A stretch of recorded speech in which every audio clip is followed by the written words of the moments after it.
Let's move on to the hottest team in all of baseball, the Milwaukee Brewers. And I'm kind of worried that they're getting too hot at the wrong time, like the Cleveland Indians did a few years ago when they had that 20-game winning streak and then went into the playoffs, and it was just they got cold at the wrong time. What do you think about the Brewers? Going into the playoffs, I think they're going to make the playoffs. There's no doubt in my mind they're going to make the playoffs. they're making the playoffs. Yeah, they've got right now. They have two of their biggest young stars on the IL, but they're not big problems in oh my god, I'm having a mental fart with Misiorowski and Jackson Chourio, but they're not skipping a beat even without those guys. What are you seeing in Milwaukee? Chourio right now with the strained hamstring, and Jacob Misiorowski obviously had that comeback or hit his tibia. I always like a tibia contusion. So basically, he just has a bruise on his tibia. Yeah. Got hit by a hard line drive comebacker. This team is absolutely incredible. As of today, Thursday the 14th, they have a 12-game winning streak, playing incredible baseball. Had scored 33 runs over this last series. They are 30. Oh my God, what was it? 27-4 in their last 31 baseball games. 27-4. They had already had an 11-game winning streak 5 weeks ago. Which isn't even counted in that 31 and out of 31 games. It is incredible what they're doing, how they're playing baseball. They have a lineup up and down that is coming together. The one thing I love about this, Pat Murphy has got this team living on vibes and playing great baseball. They're hitting, they're base running, they're pitching, they're playing great defense. Their bullpen's coming together. They have the number 2 batting average in the league, number 2 in runs, number 2 in OPP. OPS is number 10. Incredible job there, while still being 19th in the league in all of baseball in home runs. 19th, and that's a bandbox too. That's a tiny little ballpark, and their home run leader right now is sitting at 23, which is incredible. And it's Christian Yelich, out of everybody who we thought had no power left at all, is sitting at 23 home runs as their number 1 guy. Their ERA for their starting pitchers is number 2 in the league, number 3 in hits per 9. Bullpen is 14th, but I think that's getting better, and they're coming together. That's the only spot I see on this team that might be a concern, especially when you get to the playoffs, when you're going to rely on your bullpen as much as everybody in baseball does. But they're playing great baseball. They're pitching. They're hitting. Their bullpen's even getting better. I like that they didn't go out and go crazy moves. I think they could have probably made some better moves or bigger moves at the trade deadline that would have put them in a position, like gone out and gotten a big boy like closer.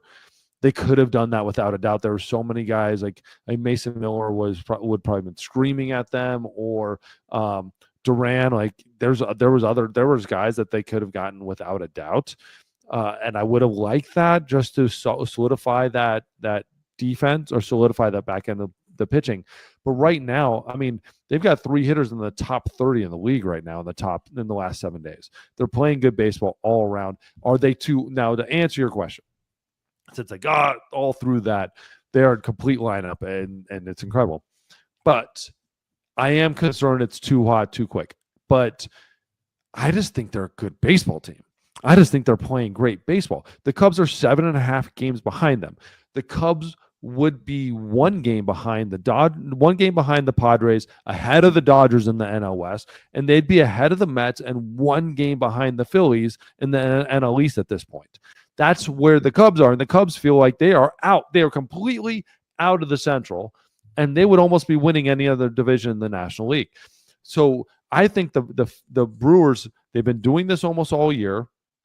They had a tough run a little bit at the beginning, played some pretty dang good teams, and then got really, really, really good. I'm not too concerned about this. It's a little too hot in mid-August. The same point, if they're able to just be really good going into the playoffs, I've got no concern.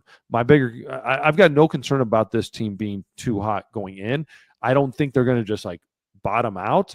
They've got too good of a lineup that's not hot and cold. They're just really consistent. And it's the bullpen for me that concerns me when you're trying to win big time playoff games. I was just thinking while you were talking, could the Yankees have traded Devin Williams back to the Brewers for Nestor Cortez since it hadn't really worked out for Devin Williams in New York? Would you have made that trade if you were either team at the trade deadline before Nestor got traded? Ooh, I mean, yes. I'm obviously if I'm the Brewers, I'm taking I'm taking Devin Williams back, especially now that I got Woodruff, I got Peralta, Quintana's pitching really well, Prester, but I mean, there's so many good things about this rotation right now at this point. Knowing you're only going to need 4 going to the playoffs, I'm taking Devin Williams with everything, and I'm putting him, in that bullpen. I'm not putting him in high leverage situations. I'm going to let him build himself back in, get him in 6th inning, 7th inning games, and just let him build back and get comfortable in a place that he is comfortable. I would have done that in a heartbeat. Really? Do you think the Yankees would have made that trade? No. I personally don't think so. But I don't think the Yankees do it, but I don't think the Yankees. I think the Yankees put a lot of thought into it too.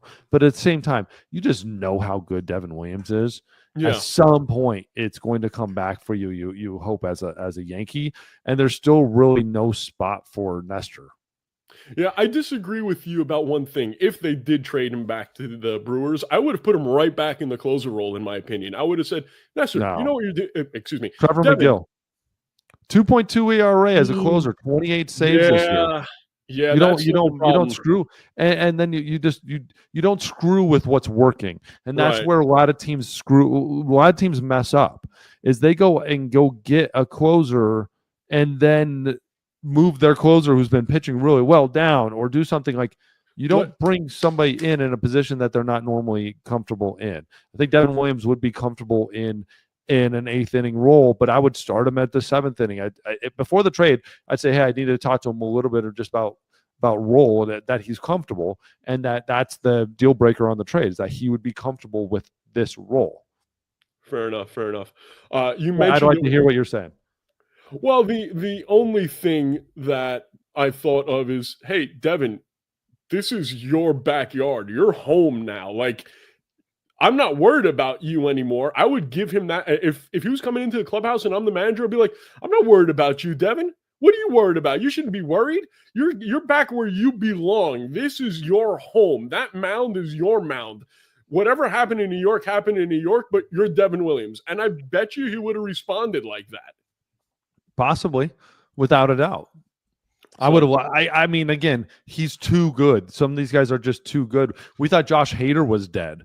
When he was struggling, when he was leaving Milwaukee, going to San Diego, we thought his career was over, and he's back. He just needed to get more comfortable. Well, because you people are the most fickle players of all time. You people, yeah, you people, you relief pitchers, and don't you people me. You did that to me the other day. I can't remember what the instance was where you started pulling a you people on me. I think Greek. It was Greek. Yeah. Greek. That's how my Greeks. Yeah. So I don't want to hear any backlash from you, any backtalk, young man. You mentioned Christian Yelich, though, when we started talking about Milwaukee. What a beautiful season he's had. Absolutely. Incredible season. I mean, again, 23 home runs, hitting 266. Like, this guy is back and playing great baseball all around. You have to love it. It's a guy who there was a point there where we thought he was pushing himself out of baseball. Yeah. And he'd completely lost power. Like, he'd just become a contact hitter that couldn't do anything with the bat.